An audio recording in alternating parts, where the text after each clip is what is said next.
እግዚአብሔርን የሚያህል ዘመድና ቤተሰብ የለም። አሁን ላይ ሳስበው እንዴት ቻልኩት ያልኳቸውን ጊዜያት ሁሉ ያለፉት በእግዚአብሔር እርዳታ ነው። ሁሌም አጠገቤ ነበር። ሌላኛው የተሻለው ነገር ሁሉ ከፊት ነው። የተሻለው ሰላም፣ የተሻለው ፍቅር፣ የተሻለው ተስፋ፣ የተሻለው ስኬት ሁሉ ከፊት ነው። ከኛ የሚጠበቀው ልባችንን መጠበቅ ነው። አለመሞት ነው ዋናው። የራሳችን ቋሚና ቅድሚያ ተጠሪ ራሳችን ነው። ማንም እኛን ሊያድን እዚህ አልመጣም። ለእኔ ያለሁት እኔ ነኝ ማለትን መለማመድ አለብን። ለራስ ይቅርታ ማድረግ ለሰዎች ይቅርታ ከማድረግ በላይ አስፈላጊ ነው። ሰላም ከፈለግን ከራስ ጋር እርቅ ማውረድና ለመሳሳት መፍቀድ አለብን።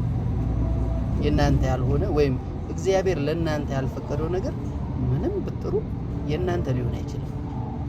እናንተስ ምን ይመስላችኋል?